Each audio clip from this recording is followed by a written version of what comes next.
신경으로 신앙 고백합니다. 전능하사 천지를 만드신 하나님 아버지를 내가 믿사오며 그의 아들 우리 주 예수 그리스도를 믿사오니 이는 성령으로 잉태하사 동정녀 마리아에게 나시고 본디오 빌라도에게 고난을 받으사 십자가에 못 박혀 죽으시고 장사한 지 사흘 만에 죽은 자 가운데서 다시 살아나시며 하늘에 오르사 전능하신 하나님 우편에 앉아 계시다가 저리로서 산 자와 죽은 자를 심판하러 오시리라.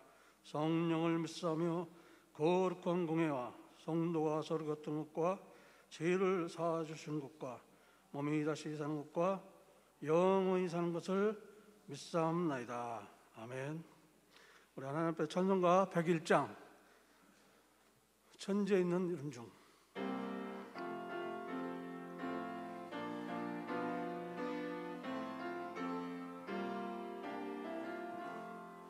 천지에 있는 이름 중 귀하고 높은 이름 나시기 전에 지으신 그 주의 이름 예수 주 앞에 내가 엎드려 그 이름 찬송함은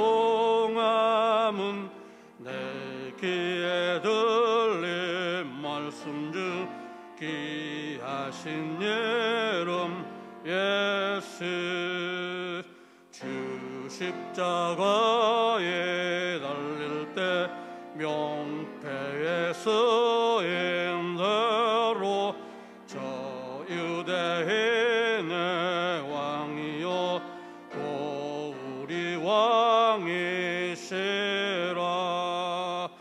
주 앞에 내가 엎드려 그 이름 찬송함은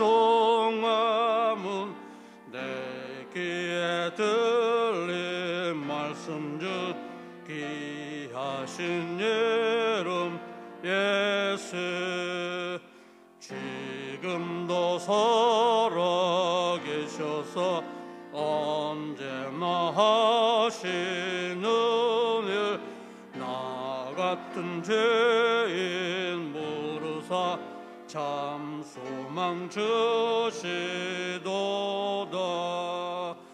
주 앞에 내가 엎드려 그 이름 찬송함은 내 귀에 들린 말씀 중 귀하신 이름 예수 주께서 영원히 어제나 오늘이나 그 이름으로 우리에게 참 복을 내리신다. 주 앞에 내가 엎드려 그 이름 찬송함은 내 귀에 들린 말씀 중 귀하신 이름 예수. 아멘. 우리 다 같이 합심으로 기도하는 시간 갖도록 하겠습니다. 오늘 또 예배에 하나님 앞에 나오는데 우리 하나님께서 은혜 베풀어 주시기를, 오늘도 우리 불쌍한 우리들에게 하나님을 찬양하고 예배드리게 하신 우리 하나님을 우리 찬양하며 감사하며 함께 기도하기를 원합니다. 두 번째로는 우리 교회가 깨어있는 교회가 돼서 마지막 때에도 우리 주님을 사랑하는 귀한 교회가 될 수 있도록 특별히 전도와 선교에 우리가 힘을 합쳐서 끝까지 우리 주님 오실 때까지 감당하는 귀한 교회가 되도록 위해서 기도하시기 원합니다. 세 번째는 각자 기도 마음에 소원하는 그 기도를 우리가 믿음으로 하나님 앞에 감사함으로 우리 합심하여서 기도드립니다. 하나님 아버지 은혜를 감사합니다. 오늘도 우리 주님의 은혜 아니고서는 우리 주님 앞에 설 수 없습니다. 주여 우리를 불쌍히 여겨주시고 우리 주 예수 그리스도의 그 넘치는 사랑을 우리가 깨닫게 하시고 하나님을 찬양하고 기도하며 말씀을 들을 때 주여 임재하시고 우리 하나님께서 우리와 함께하여 주시옵소서. 우리에게 은혜를 베풀어 주시옵소서. 이 시간도 우리 주님의 아버지 하나님 하늘로부터 내려오는 생명의 양식을 우리에게 주시옵소서. 아버지 하나님이시여 하나님의 교회를 아버지 하나님 지금까지 인도하신 우리 하나님 감사합니다. 우리 교회가 아버지 하나님이시여 참으로 우리 주 예수 그리스도의 복음을 지키고 말씀을 전파하며 전도와 선교의 아버지 하나님이시여 기이한 일을 끝까지 잘 감당할 수 있도록 주여 힘을 주시고 지치지 않도록 하시며 아버지 이 일의 물질과 기도로 주여 감당할 수 있도록 은혜 주시옵소서. 이 시간에 사랑하는 성도들 아버지 하나님이시여 주님 앞에 기도합니다. 그 기도 제목마다 주여 역사하시고 주여 응답하여 주시옵소서. 오늘도 주님의 은혜를 바라며 우리 주 예수 그리스도로 기도합니다. 하늘에 계신 우리 아버지여, 이름이 거룩히 여김을 받으시며 나라에 임하시며 뜻이 하늘에서 이루어진 것 같이 땅에서도 이루어지리다. 오늘날 우리에게 일용할 양식을 주옵시고 우리가 우리에게 죄 지은 자를 사하여 준 것 같이 우리 죄를 사하여 주옵시고 우리를 시험에 들게 하지 마옵시며 다만 악에서 구원하옵소서. 대개 나라와 권세와 영광이 아버지께 영원히 있사옵나이다. 아멘. 오늘 하나님의 말씀은 로마서 14장 17절로부터 18절입니다.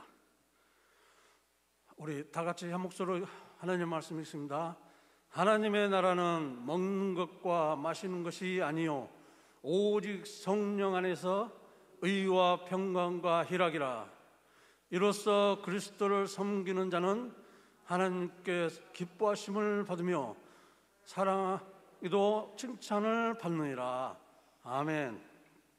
오늘 말씀을 전하시는 목사님은 솔로델 프리즌, 솔로델 그 교도소에서 귀한 사역을 감당하시는 목사님입니다. 오늘도 하나님께서 목사님을 통해서 하나님의 나라를 품고 사는 삶이라는 말씀으로 전하실 때 많은 은혜 받으시기 바랍니다.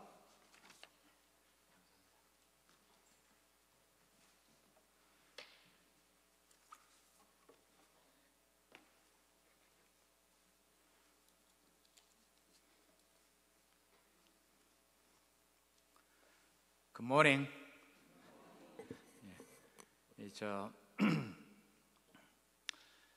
오늘 참 이곳에 세워진 아름다운 교회 몬터레이 제일장로교회에서 하나님의 말씀을 여러분과 함께 나누게 되어서 무척 감사하고 기쁘게 생각합니다.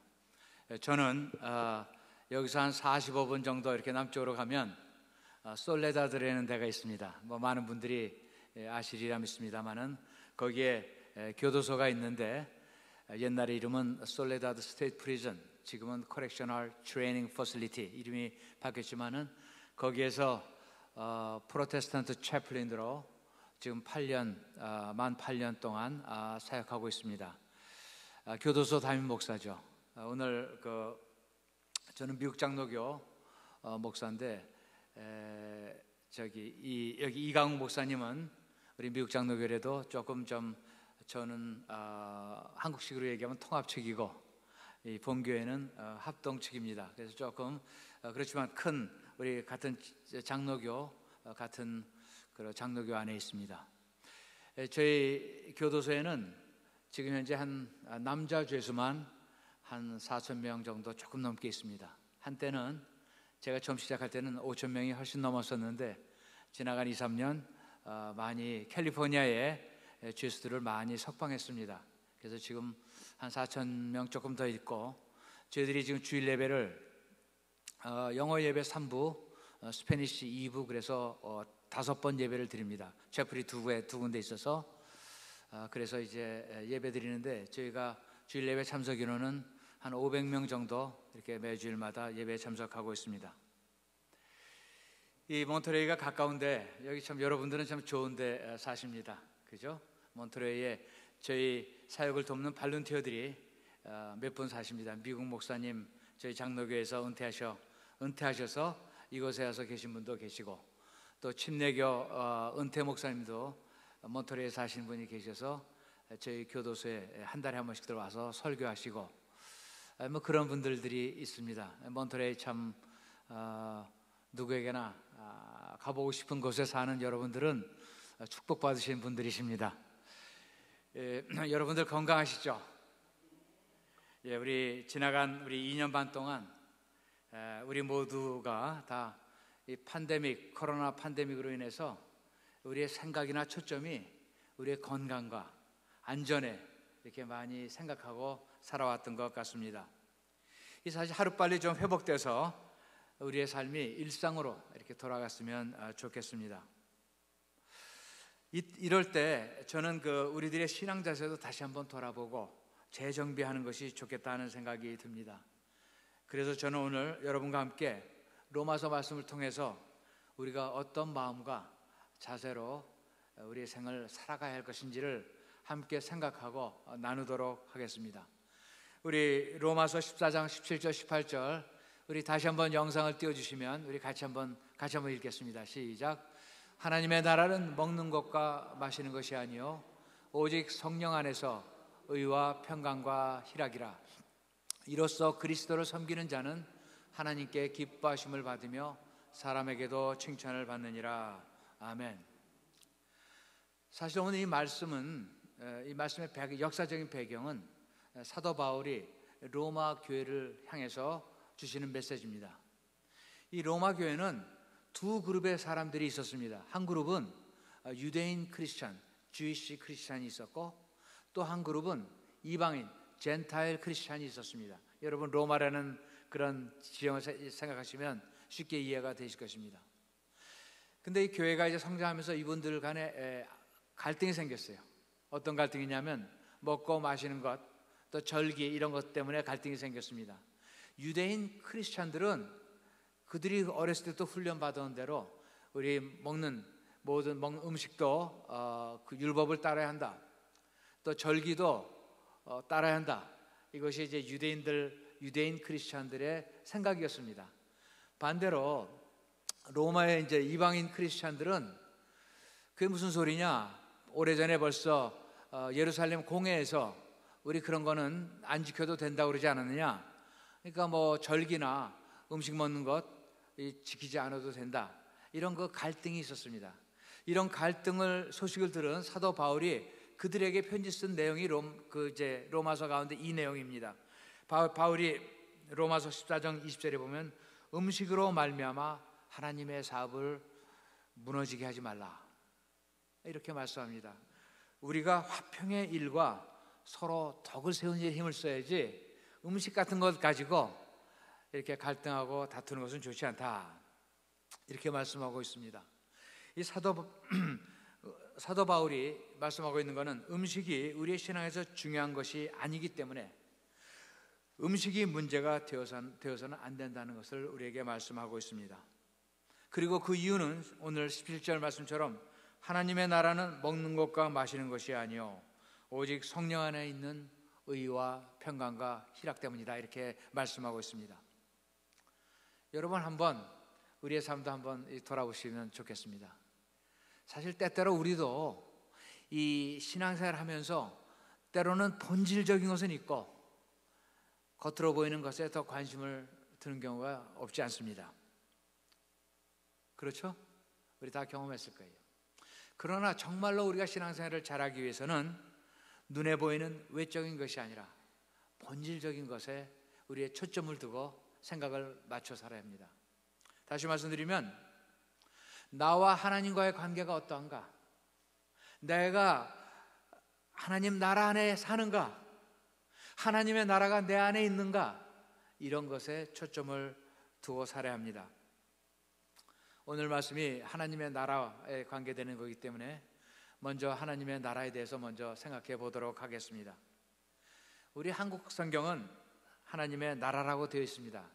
그러나 원래 원어 성경인 그리스 성경이나 아니면 영어 성경도 하나님의 나라라는 게 되어 있지 않고 하나님의 왕국 Kingdom of God 이렇게 되어 있습니다. 저는 오래전에 이 말씀을 묵상하면서 한번 이런 생각을 해봤습니다. 왜 우리 조상들이 우리 믿음의 선배들이 성경을 한글로 번역할 때 왜 하나님의 왕국이라는 말을 쓰지 아니하고 하나님의 나라라고 썼을까? 이런 생각을 혼자 해보게 되었습니다.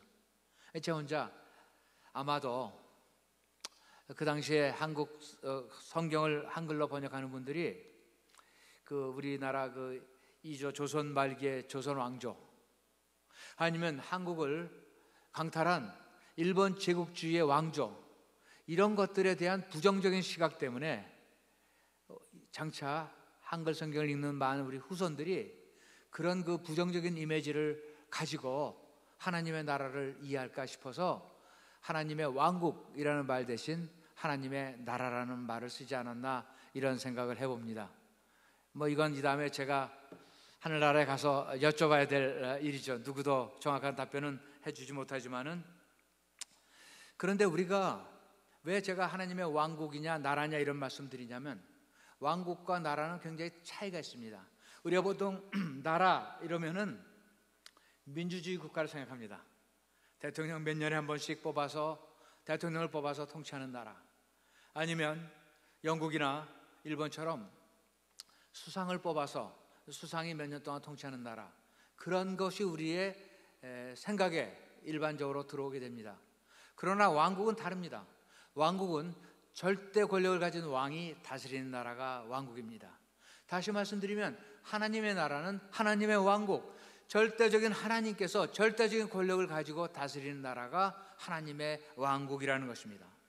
여러분, 그런 하나님의 왕국에 대한 인식을 하나님의 통치하시는 나라, 이것이 바로 하나님의 나라다, 이렇게 이해해 주시면 좋겠습니다. 또 여러분이 아시다시피 하나님의 나라는 장소가 아닙니다. 하나님의 나라는 하나님의 통치, 하나님께서 다스리는 곳을 말합니다. 보통 우리가 하나님 나라 이렇게 생각하면 여러분은 어떻게 생각하세요? 우리가 이 다음에 죽으면은 갈 영원한 하나님의 나라 천국, 우선 그런 생각을 하시게 될 겁니다. 물론 그것도 맞습니다. 미래적인 의미에서 하나님의 나라는 우리가 다 가야 할 천국을 얘기합니다. 그러나 현재적으로는 우리가 하나님의 통치하시는 곳, 그것이 바로 하나님의 나라입니다. 한 번은 바리새인들이 예수님께 여쭤봅니다. 하나님의 나라가 어느 때 임합니까? 그들에게 주님께서 이렇게 답변하십니다. 누가복음 17장에 보시면 주님께서 하나님의 나라는 볼 수 있게 임하는 것이 아니요 또 여기 있다 저기 있다도 못하리니 하나님의 나라는 너희 안에 있느니라, 이렇게 말씀하셨습니다. 다시 말씀드리면 하나님의 나라는 하나님이 통치하시는 곳이 하나님의 나라입니다. 하나님이 내 안에 임재하셔서 나를 통치하시면 내가 하나님의 나라가 되는 것이고, 우리 가정에 하나님이 통치가 이루어지면 우리 가정이 하나님의 나라가 되는 것입니다. 사실 우리가 예수 그리스도를 나의 구주로 영접할 때 사실 그 순간 하나님의 나라는 우리 안에 임재가 시작됩니다. 사실은 우리가 계속해서 하나님의 왕국에 살게 됩니다. 우리가 하나님의 통치하에 살고 하나님께서 나의 삶의 모든 면에서 나를 지배하시게 됩니다. 문제는 우리가 예수님을 믿는다고 그러면서도 내 자신을 하나님 앞에 완전히 항복하지 않았기 때문에, 내가 살아있기 때문에 우리가 하나님의 왕국임을 되지 못합니다. 이 하나님의 왕국은 사실 성령과 깊은 관계가 있습니다. 우리가 하나님의 통치를 받는다는 것은 우리 안에 성령께서 임재하시고 우리의 모든 생각과 마음과 행동을 성령께서 인도하실 때 하나님의 통치가 이루어지고 우리가 하나님의 왕국, 하나님의 나라 안에서 살게 되는 것입니다. 그런 의미에서 우리가 하나님의 나라를 내 안에 품고 살 때 성령을 통해서 의와 평강과 희락이 주어진다고 오늘 말씀하고 있습니다. 오늘 저는 여러분과 함께 어떻게 우리에게 하나님의 왕국이 의와 평강과 희락을 가져다 주는지 한번 자세히 살펴보도록 하겠습니다. 여기서 먼저 우리가 하나님의 나라를 품고 있을 때 첫 번째 주시는 것은 의라고 말씀합니다. 그렇죠? 사실은 우리가 예수님을 영접하면 하나님께서 우리를 의롭게 봐주십니다. 정말로 내가 의로워서가 아니라, 정말로 여러분이 의로워서가 아니라 하나님께서 우리를 의롭게 봐주시는 것입니다. 여러분 믿으십니까? 이 예수 그리스도의 보혈을 통해서 속죄로 말미암아 우리의 죄를 다 용서해 주시고 우리를 의롭게 여겨 주십니다. 예수 그리스도께서 십자가에 달려 죽으심으로 말미암아 우리의 모든 죄가 다 사함을 받아 우리가 하나님 앞에서 의로운 자로 살 수 있게 되었다는 것입니다. 여러분, 성경에서 의라고 그럴 때는 무엇보다도 먼저 의미하는 것은 하나님과의 관계가 올바로되었다. 그것이 의입니다. 하나님은 우리를 의롭게 여기실 뿐 아니라 우리가 이 땅에서도 의로운 자로 살기를 원하십니다. 그래서 로마서 6장 19절에서 이렇게 말씀합니다. 이제는 너희 지체를 의에게 종으로 내주어 거룩함에 이르라. 다른 말로 하면 하나님은 우리를 의로운 사람으로 여기실 뿐 아니라 동시에 이 땅에서 우리가 의로운 자로 살기를 원하신다는 말씀입니다. 여기서 의에 대해서 우리가 잠깐 생각해 볼 필요가 있습니다. 의를 생각할 때는 여러분 두 가지를 생각하셔야 돼요. 하나는 거룩, 또 하나는 정의. 이 두 가지를 여러분 하나님의 의를 생각할 때는 꼭 함께 생각하셔야 합니다. 다시 말씀드리면 의롭게 된다는 것은 내 자신이 의롭게 된다는 것은 거룩을 통해서 이루어지는 것입니다.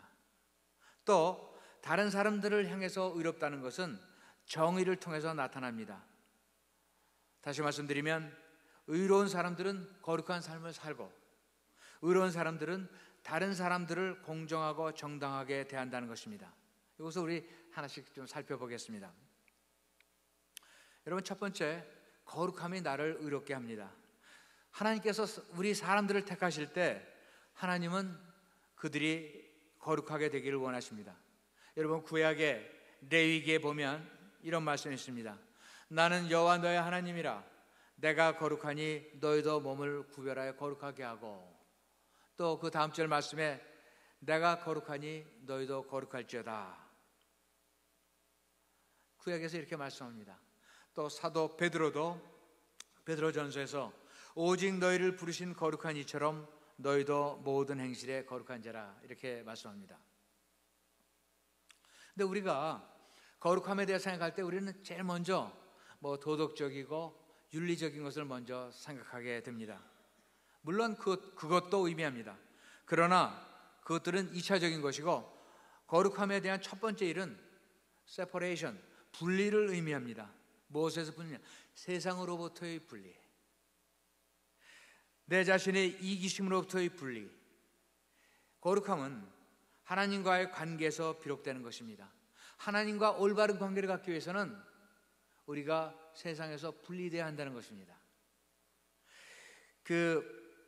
사도 바울이 갈라디아에서 이렇게 고백합니다.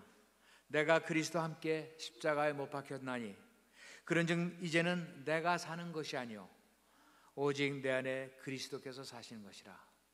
내가 나를 떠나서 나의 욕심과 나의 이 세상적인 모든 것에서 떠나서 분리돼서 사는 것이 바로 거룩함이라는 것입니다. 그것이 바로 하나님께서 원하시는 것입니다. 세상에 이끌려 사는 것이 아니라, 세상을 따라 사는 것이 아니라, 세상의 가치관을 따라 사는 것이 아니라, 세상과는 달리 세상을 따르지 않고 하나님의 말씀을 따라 하나님의 가치관을 따라 사는 것이, 그리고 성령께 내 삶을 온전히 맡기는 것, 그것이 바로 거룩한 삶이라는 것입니다. 이것이 내가 의롭게 되는 방법이에요. 또 두 번째로, 내가 다른 사람들과의 관계에서 의롭게 된다는 것은 무엇을 의미하느냐? 그것은 정의롭게, 정의와 공의를 베푸는 삶을 말씀합니다.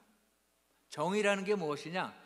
여러분 정의에 대한 그 책자도 많고 그렇지만 정의를 여러분 한 가지로 딱 이해한다면, 정의는 다른 사람을 어떻게 대하느냐, 이것이 바로 정의입니다. 사실 여러분, 제가 하나 질문 드릴게요. 한번 스스로 답변해 보세요. 여러분은 정말 다른 사람들을, 모든 사람들을 다 공평하게 대하십니까? 저희가 아이가 셋인데 이제는 다 장성했지만 한참 이제 청소년 시절에 우리 둘째가 그런 얘기를 합니다. 아빠, 우리 셋 중에 아빠가 누구를 제일 좋아해? 아, 셋 다 똑같이. 아빠 그 거짓말이야. 아빠는 누나를 이뻐하고 또 막내를 이뻐하고 나는 별로라고 생각하는 것 같아. 제가 가슴이 철렁했어요. 왜냐하면 사실 그렇거든. 사실 그렇기 때문에. 그러나 사실 제가 또 목사이기 때문에 제가 사실 모든 사람을 다 공평하게 대하려고 그래요. 제가 교도소 채플린이지 않습니까? 우리 아까 말씀드린 대로 저희 교인이 500명인데 어떻게 다 모든 사람이 다 똑같겠어요, 제 눈에.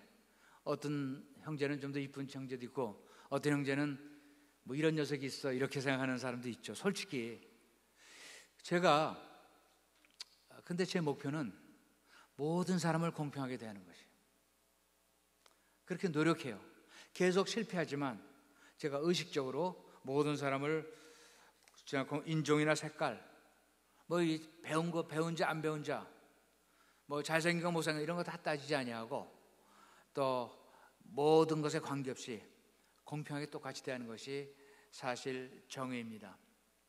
여러분, 예수님께서 이렇게 말씀하셨죠. 무엇이든지 남에게 대접을 받고자 하는 대로 너희도 남을 대접하라. 우리가 이것을 황금률이라고, 골든 룰이라고 이야기합니다. 쉽게 얘기하면 내가 대우받기 원하는 대로 남을 대우해라, 이런 말씀이에요. 사실 이것은 저와 여러분에게만 해당되는 것이 아니라 온 세계, 예수를 믿건 안 믿건 무슨 종교를 믿건 어디에 태어나건 어디에 살건 관계없이 사실 온 세계 백성들이 다 그렇게 살아야 합니다. 내가 대우받기 원하는 대로 남에게 똑같이 대우하라는 거예요. 근데 이게 쉽지가 않습니다. 그렇죠? 이게 쉽지 않아요. 근데 예수님은 우리에게 그것만으로도 부족하다고 말씀하세요. 마태복음 25장에 보면 이런 말씀이 나옵니다. 예수님께서 재림하실 때, 예수님께서 심판하실 때 무엇을 기준이 있어야 될 거 아니에요. 그 기준에 대해서 말씀하십니다. 그때 예수님께서 말씀하시는 거는 우리 주변에 있는 줄인 자, 목마른 자, 헐벗은 자, 나그네, 병든 자, 감옥에 갇힌 자들을 얼마나 너희들이 케어했느냐, 이것을 보시겠다고 말씀하십니다. 우리는 이 가난하고 병들고 힘든 사람들을 돌보는 것을 소위 사회 정의라고 얘기합니다. 그죠? 소셜 저스티스. 그리고는 많은 크리스찬들이 이 사회 정의는 나하고는 관계없다, 나의 신앙과는 관계없다, 이렇게 생각하는 분들이 적지 않습니다. 그러나 오늘 예수님의 말씀을 생각하거나 우리가 성경 말씀을 보거나 천만에 하나님의 뜻은, 예수님의 뜻은 그런 사람들을 돌보는 것이 바로 우리가 해야 될 일이라고 생각합니다. 다시 말씀드리면 우리가 하나님 앞에서 의롭게 살기 위해서는 내 자신 스스로 거룩해져야 될 뿐 아니라 다른 모든 사람들을 잘 공정하게 대하고 특별히 병든 자, 가난한 자, 힘든 사람들을 잘 도와라. 그것이 바로 거룩한 의로운 자의 삶이라는 것을 우리에게 가르쳐 주고 있습니다. 저는 여러분의 어떠신지 모르겠어요. 그러나 저는 여러분들의 마음 가운데 하나님의 왕국을 품으시고 거룩함을 이루시고 모든 사람들을 공평하게 대하실 뿐 아니라 연약하고 힘없는 사람들을 돌보시는 의로운 삶을 사시기를 주의 이름으로 축원합니다. 두 번째로는 성령 안에서 의와 평강과 희락이라고 했죠. 평강. 우리가 하나님의 왕국을, 하나님의 나라를 내 마음에 품고 살 때 우리에게 평강이 있습니다. 여러분, 평강은 하나님이 주시는 거예요. 여러분 경험하셨죠? 때로는 우리가 어렵고 힘든 때가 있지만은 그때마다 하나님 우리에게 평강을 주십니다. 제가 말씀드렸듯이 저도 이 교도소 채플린 하는 가운데 참 때로는 힘들고 어려운 일이 많이 있었습니다. 또 앞으로도 있을 것입니다. 때로는 제가 할 수 없는 일들, 그런 것들로 인하여 힘들고 어려울 때 제가 할 일은 하나밖에 없습니다. 하나님 앞에 기도하는 거죠. 그죠? 하나님 앞에 기도하다 보면 제 마음의 어깨에 있는 짐들이 가벼움을 느껴지고 제 마음의 평강이 찾아옵니다. 여러분 잘 아시다시피 성경이 우리에게 이렇게 말씀하지 않습니까? 아무것도 염려하지 말고 다만 모든 일에 기도와 간구로 너희 구할 것을 감사함으로 하나님께 아뢰라. 그리하면 모든 지각에 뛰어난 하나님의 평강이 그리스도 예수 안에서 너희 마음과 생각을 지키시리라. 제가 기도한다 해서 그 기도대로 이루어지는 게 아니에요. 그러나 제가 그렇게 기도할 때 하나님께서 내 마음에 평강을 주세요. 어제나 오늘이나 똑같은 짐이지만 내가 하나님께서 주시는 평강을 얻으면 내 짐이 가볍게 느껴지고 내가 힘을 얻고 용기를 얻고 내 한 스텝 한 스텝 더 앞으로 나아갈 수 있는 것입니다. 여러분, 하나님이 우리에게 평강을 주시기 때문입니다. 하나님 우리에게 평강을 주실 뿐 아니라 우리가 이 땅에서 다른 사람들과의 관계에서도 평강을 가져오는 자로 살기를 원하십니다. 아마 여러분 가운데는 그런 분 없으리라 믿습니다만은 때로는 제가 과거에 목회할 때, 이민 목회할 때 어떤 사람은 어디든지 그루에 가면은 꼭 분란을 일으키는 분들이 있어요. 남을 비판하고 남의 잘못만 얘기하고 서로 이간질하고 그런 분들이 있더라고요. 그죠? 저는 이 교회는 없을 거라고 믿습니다. 제가 그런 것들을 보면서 이게 하나님이 원하시는 일인가? 정말 하나님은 우리에게 무엇을 원하시는가? 하나님은 여러분의 마음 가운데 평강을 주실 뿐 아니라 하나님은 여러분이 어디든지 가는 곳마다 그곳에서 평화를 이루고 평강을 만들어내고 다른 사람에게 평강을 주는 자로 살기를 원하신다는 것입니다. 여러분, 그것이 그래서 우리는 그리스도인은 어디 가든지 어디 살든지 여러분 언제나 평화를 택하세요. 둘이 갈등하고 그럴 때 여러분 평화를 택하시는 분들이 되시기를 주의 이름으로 축원합니다. 세 번째는 성령 안에서 의와 평강과 희락이라고 말씀합니다. 희락은 우리 한국말로 하면 기쁨이죠. 여러분 신앙생활 하면서 저도 이렇게 돌아보면 제일 기쁜 때가 제가 저의 모든 죄를 회개하고 성령의 그런 임재를 체험했을 때가 제일 기뻤던 것 같아요. 근데 우리가 신앙생활 이렇게 하고 시간이 지나면서 우리가 기쁨을 많이 잃어버리죠. 그죠? 이 지나간 팬데믹 동안에 감옥에 있는 형제들, 여러분들도 많이 힘드셨지만 감옥에 있는 형제들도 굉장히 힘들었습니다.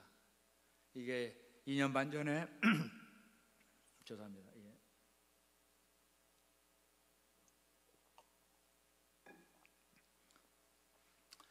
이 팬데믹 처음에 쉘터인 오더가 딱 내려졌을 때 그때부터 모든 예배가 중단되고 모든 면회도 중단되고 그런 일이 있었습니다.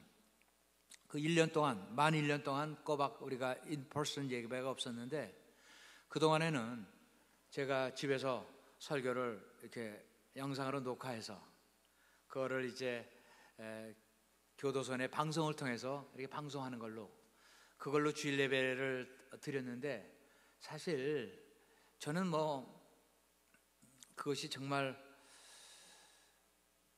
좋은 예배였나 이런 생각은 들지 않습니다. 예배는 우리 함께 만나서 함께 하나님을 예배드리고 하나님을 찬양하고 그래야 이게 예배지. 혼자 텔레비 화면에서 이렇게 보고 때로는 그저 편안한 자세로 누워서 찬양하는 거 듣고 설교하는 거 듣고 그럼 뭐가 빠진 것 같아요. 하여튼 그렇게 지냈습니다. 그러다가 작년 3월부터 이제 만 1년 지나서 조금씩 열려서 지금 면회도 되고 또 예배도 드리고 그러나 지금도 완전치는 않습니다. 100%는 아니고 소셜 디스턴싱을 지켜야 되니까 한꺼번에 모이는 인원이 제한되고 그렇지만은 그렇게 힘들게 지냈습니다. 여러분 감옥에 있는 형제들이 가장 원하는 것이 무엇이겠습니까? 석방돼서 집으로 돌아가는 거죠. 그죠? 근데 감옥에 있는 형제들이 석방돼서 사회로 돌아가도 쉽지 않습니다. 전과가 있기 때문에 직장 잡기도 쉽지 않고 사회생활에 적응되기도 쉽지 않습니다. 이 사실 제가 우리 석방된 형제들을 이렇게 만나는, 우리 특별히 이제 그 교회 리더였던 친구들은 석방되면 제가 가능하면 한두 번 이렇게 만납니다. 만나서 밥도 사주고 위로해주고 그들의 이야기도 들어주고 그럽니다. 그러나 그 석방될 처음에는 교도소에 있을 때는 석방되면 everything will be okay. No. 그죠? 그렇지 않아요. 석방되면 또 다른 챌린지가 있고 또 다른 어려움이 있습니다. 근데 그런 사람이 만약 사면을 받으면, 여러분 파든이라고 그러죠? 사면을 받으면 얘기가 달라집니다. 사면을 받으면 과거의 모든 범죄 기록이 다 지워집니다. 우리 교도소에 뭐 1년에 한두 번 와서 이제 남가주에서 올라오셔서 설교하고 그러는 분이 있는데, 갈보리 채플의 한 부목사 중에 한 분인데, 이분이 옛날에 재소자였어요. 근데 이분이 몇 년 전에 그 사면을 받았어요. 사면을 받고 얼마나 좋은지 저한테 그 사면 증서를 사진을 찍어서 저한테 보내고 그냥 전화로 그냥 너무너무 좋아해요. 그러고 얼마 있다가 그분이 우리 교도소에 왔는데 사람이 달라졌어요.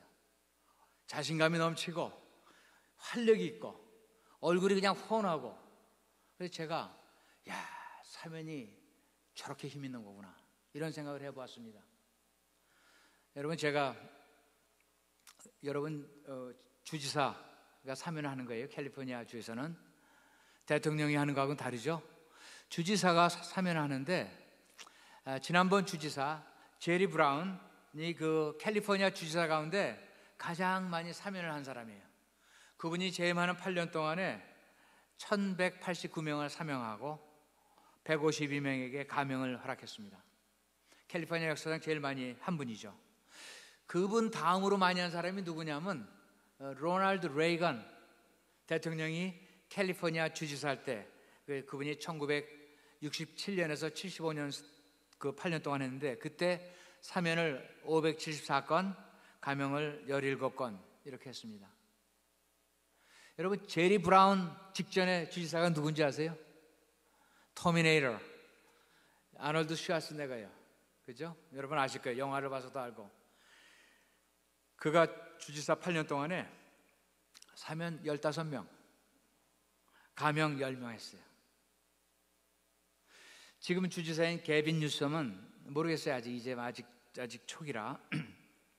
그런데 제가 왜 사면 얘기를 하냐면, 감옥에 있는 어느 형제에게 오늘 주지사가 너 사면했다, 그럼 그 친구의 반응이 어떻겠어요? 아마 너무 좋아서 방방방막 뛸 거예요. 완전히. 근데 한편 우리 자신을 한번 생각해 보세요. 여러분이나 저나 다 우리도 사면받은 사람이에요. 우리가 우리의 죄로 인해서 영원히 죽을 수밖에 없는 영원한 죄의 선고를 받은 사람들이 우리 인간입니다. 그런데 예수 그리스도의 보혈로 말미암아 우리가 죄를 용서받고 사면을 받았습니다. 우리에게 영원한 죽음이 앞에 있는 것이 아니라 영원한 생명을 우리에게 주신 것이 아닙니까? 그것이 바로 예수 그리스도의 은혜고 하나님의 사랑입니다. 그런 점에서는 우리가 다 기뻐해야죠. 그래서 사도 바울은 빌립보서에서 주 안에서 항상 기뻐하라, 내가 다시 말하노니 기뻐하라, 이렇게 말씀하고 있지 않습니까? 여러분, 사실 기쁨은 성령께서 주시는 열매예요. 성령의 열매, 갈라디아서 여러분 잘 아시죠? 성령의 열매는 사랑과 희락과 화평과 오래 참음과 자비와 양선과 충성과 온유와 절제니, 이 사실은 성령의 열매이기 때문에, 성령께서 우리에게 주시는 그런 성령의 열매이기 때문에 우리는 어려움 가운데서도 기뻐할 수 있고, 또 힘든 일 가운데서도 긍정적으로 생각할 수 있고, 또 우리가 믿는 믿음이 어떤 일입니까? 모든 일이 합력하여 선을 이루리라. 그죠? 그런 믿기 때문에 우리는, 그리스도인들은 지나치게 세상 사람들이 그렇게 비난하기도 합니다. 예수 믿는 사람들은 뭐 되지도 않은 일 가지고도 된다고 믿고 그런다, 이렇게 얘기하는 분들도 있어요. 지나치게 낙관적이고 긍정적입니다. 자, 이 기쁨에 대해서 어느 권사님 얘기를 하나 드리고 싶습니다. 제가 아는 권사님 한 분이 계셨는데, 이분이 40대에 남편이, 사업하신 남편이 벼랑간 돌아가셨어요. 그래서 5남매인지 6남매인지 하여튼 제가 지금 정확한 숫자를 잊어버렸는데, 그 자녀들을 홀로 키우면서 정말 시장에서 장사하시면서 그렇게 사셨어요. 근데 이분이 늘 얼굴이 싱글벙글이에요. 이분이 아들들이, 이제 자녀들이 커서 대학을 다니는데 대학 등록금 낼 게 없으니까 맨날 그 동생 되시는 분이 가정에 가서 등록금을 구고 그러셨어요. 근데 이분이 늘 싱글벙글. 그래서 제가 한번 여쭤봤어요. 아니 권사님, 아니 뭐 이렇게 맨날 등록금도 못 내서 제가 그분의 반응을 보느냐고. 등록금도 못 내서 맨날 꿇어다니면서 뭐가 그렇게 좋으세요? 근데 이분이 대답을 하는데 이렇게 얘기하시는 거예요. 내가 가난하지만 우리 아이들 등록금 꽂을 동생네 가족이 있고, 또 비록 꾼 돈이지만 그 돈으로 등록해서 공부 잘하는 우리 아이들이 있고, 내가 기뻐하지 못할 일이 뭐가 있느냐, 이러시는 거예요. 제가 그분의 대답을 평생 잊지 못합니다. 제가 그날 환경을 어떤 눈으로 보느냐에 따라서 이렇게 반응이 달라지는구나. 한편 생각하면은, 여러분 그런 환경이 되면 아유 내 팔자야, 왜 남편은 일찍 죽고 애는 5, 6이나 많이 낳아서 내가 돈 줘서 맨날 돈 꾸러 다니고 그래야 되느냐, 이렇게 하실 수 있는 환경이에요. 그렇죠? 근데 그분은 세상을 완전히 다르게 보시면서 나에게 돈 꿔줄 사람이 있는 거 얼마나 감사하냐, 또 그 돈으로 공부 열심히 하는 우리 아이들이 있어서 얼마나 감사하냐, 내가 기뻐하지 못할 일이 뭐 있냐, 이렇게 말씀하셨습니다. 이분의 자녀들이 다 이제 나중에 의사가 되고, 또 LA에서 큰 교회 장로님으로 섬기고, 그렇게 하는 걸 저는 계속 봐왔습니다. 근데 또 놀라운 거는 이 권사님이 머리가 하얗어요, 백발. 근데 70이 넘으셔서 까만 머리가 나시는 거예요. 여러분 믿으실 수 있어요? 전 제 눈으로 봤기 때문에, 그래서 혼자 속으로 이분은 거꾸로 가시나? 그럼 돌아가시지도 않겠네? 그런 생각을 했었는데, 사실은 몇 년 전에 아주 주무시는 것처럼 평안히 하나님의 부르심을 받았습니다. 우리가 하나님의 나라를 우리 마음에 품고 살 때 우리가 의롭게 됩니다. 우리에게 평강이 있습니다. 또 우리에게 기쁨이 있습니다. 그것도 끝인가요? 그렇지 않아요. 오늘 18절 말씀 보세요. 18절의 말씀 보면, 이로써 그리스도를 섬기는 자는 하나님을 기쁘시게 하며 사람에게도 칭찬을 받느니라. 우리가 하나님의 나라를 마음에 품고 살 때 하나님이 우리를 어떻게 보시느냐? 하나님을 기쁘시게 한다, 그렇게 말씀합니다. 여러분, 여러분의 자녀가 정말로 의롭게 살 때 여러분 어떤 마음이실 것 같아요? 그 자녀로 인하여 기뻐하실 거예요. 그리고 그 자녀로 인하여 자랑스러워 하실 거예요. 그렇죠? 하나님, 우리가 의로운 자로 살 때 하나님은 우리를 기뻐하시고 우리를 자랑스럽게 생각하십니다. 구약에 보면 욥의 이야기가 나오죠. 욥이 의로운 자였습니다. 하나님께서 그를 매우 자랑스러워 하셨던 것 여러분 기억나시죠? 하나님은 우리가 하나님의 나라를 마음에 품고 의롭게 살 때 하나님 우리를 기뻐하십니다. 또 우리를 자랑스러워 하실 것입니다. 또 사람들은 어떻게 반응할까요? 여기 보면 사람에게도 칭찬을 받느니라. 우리가 정말 하나님의 나라를 마음에 품고 살면, 우리가 의롭게 되어 우리의 삶이 거룩하고 모든 사람을 정말 공평하고 정의롭게 대하고 우리가 마음의 화평을 누릴 뿐 아니라 어디 가는 곳마다 화평을 이루고 또 우리가 모든 일에 기뻐하고 남에게도 그 기쁨을 전하는 자가 되면 사람들에게도 칭찬받게 된다는 것입니다. 여러분 믿으십니까? 그렇죠. 뭐 틀림없는 얘기일 겁니다. 우리가 그렇게 살면 예수 믿지 않는 사람들이 우리를 칭찬하고 우리를 존경하고 또 심지어는 우리들의 하나님까지도 인정하게 될 것입니다. 여러분 이제 팬데믹이 머지않아 끝날 것입니다. 여러분 그동안에 우리가 주로 건강에 안전에 초점을 두고 살았죠. 이제 팬데믹이 끝나고 우리가 정상으로 돌아가면 여러분 어떻게 사실 계획이십니까? 우리의 삶이 영원하지 않습니다. 그렇죠? 여러분 젊었을 때는 나이가 빨리 들고 싶습니다. 제가 20대 후반쯤에는 빨리 30이 되고 싶더라고요. 근데 60이 넘으니까 가는 게 싫어요. 그죠? 그게 무슨 얘기냐면 우리의 삶이 그렇게 많이 남지 않았다는 것입니다. 이제 우리가 나이가 들면은 뭐 육체적으로 또 은퇴하고 나면 뭐 경제적으로나 재정적으로 많은 일을 할 수 없어요. 우리가 교회를 젊었을 때처럼 섬기기도 어렵습니다. 그러나 우리가 할 수 있는 거는 우리가 우리의 삶을 통해서 하나님을 기쁘시게 하고 사람들에게 칭찬받게 할 수 있습니다. 그 길이 무엇이냐? 오늘 하나님 말씀은 우리 안에 하나님의 나라를 품는 것입니다. 하나님의 나라를 품고 우리의 삶이 거룩함을 통하여 의로워지고 남에게 정당하게 잘 대함으로 말미암아 정의롭게 대함으로 말미암아 의롭게 살고 또 우리 안에 평강을 누리고 가는 곳마다 있는 곳마다 평화를 이루는 자가 되고 또 우리의 삶 가운데 늘 기뻐하고 또 기쁨을 남에게도 전달하면 그렇게 하면은 그런 삶이 바로 아름다운 삶이 아닐까 저는 믿습니다.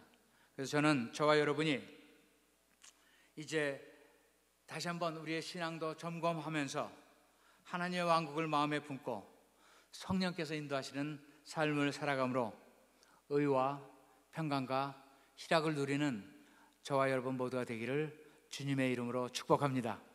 기도하겠습니다. 사랑의 하나님 감사합니다.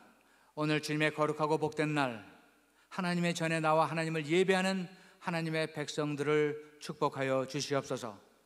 아버지 이제 우리의 삶 가운데 하나님의 나라를 마음에 품고 의와 평강과 희락을 누리고 또 의와 평강과 희락을 전하는 자로 살 수 있도록 축복하여 주시옵소서. 예수님 이름으로 기도하옵나이다. 아멘.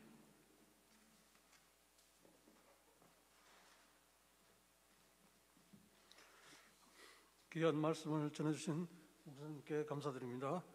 하나님의 나라, 우리를 부유하게 하고 우리를 살맛이 나게 하는 귀한 다시 한번 우리 되새기면서 오늘 또 우리가 쉽지 않지만 또 힘을 내서 살아가시기를 소원합니다. 자, 찬송가 246장 내 주의 나라와 함께 찬양합니다.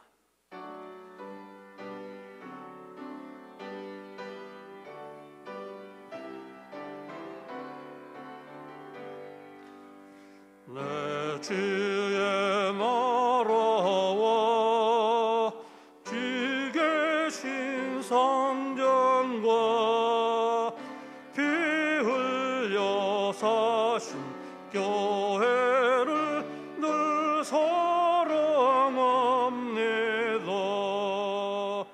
내 주의 교회는 천상과 같아서 눈동자같이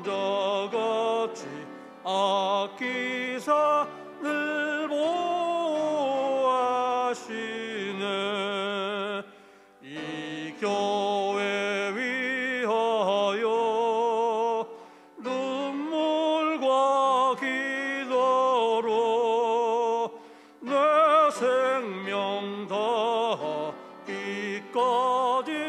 늘 봉사합니다.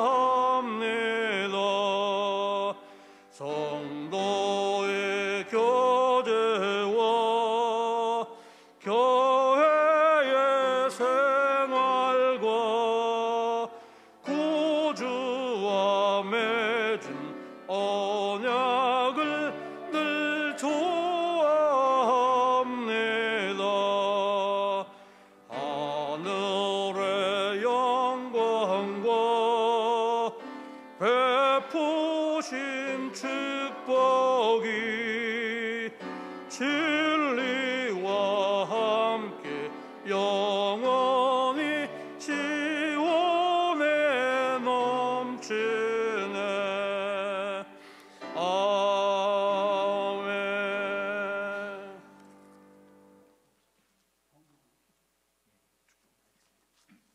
기도하겠습니다. 하나님 감사합니다. 오늘 이곳에 하나님의 백성들이 하나님 앞에 나와 예배드리며 또 하나님 앞에 귀한 물질을 봉헌합니다. 열의 하나를 구분하여 하나님의 것으로 드리는 손길이 있습니다. 또 여러 가지 감사의 일들로 인하여 하나님을 먼저 기억하며 하나님께 감사의 예물을 드리는 이들도 있습니다. 하나님 여러 가지 제목을 가지고 또 기도하며 하나님의 간구하는 하나님의 백성들의 마음도 살펴주시고 그분들의 기도도 들어응답해 주시옵소서.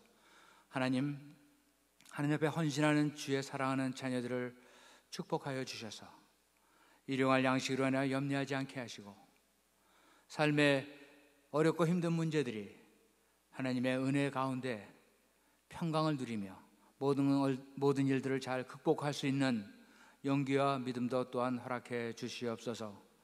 하나님 앞에 드려진 물질, 하나님 앞에 하나님이 필요한, 하나님이 원하시는 일에 쓰임받기를 간절히 소원합니다.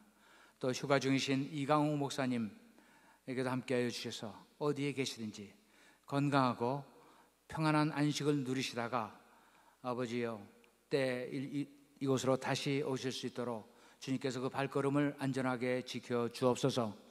오늘 예배드리는 온 성도들의 가정을 주님 기억하여 주시기를 원합니다. 하나님 한 사람 한 사람 주님께서 찾아가 주셔서 위로해 주시고 힘을 주시고 용기를 주시며 하나님이 주시는 은혜로 그들 삶 가운데 하나님의 평강과 희락과 의가 풍성하게 하여 주옵소서. 예수님 이름으로 기도드리옵나이다. 이제는 우리 주 예수 그리스도의 은혜와 하나님 아버지의 크신 사랑과 성령의 인도하심과 함께하심이 하나님의 나라를 마음에 품고 살기로 결단하는 하나님의 백성들 위해 이제부터 영원토록 함께 하실지어다. 아멘.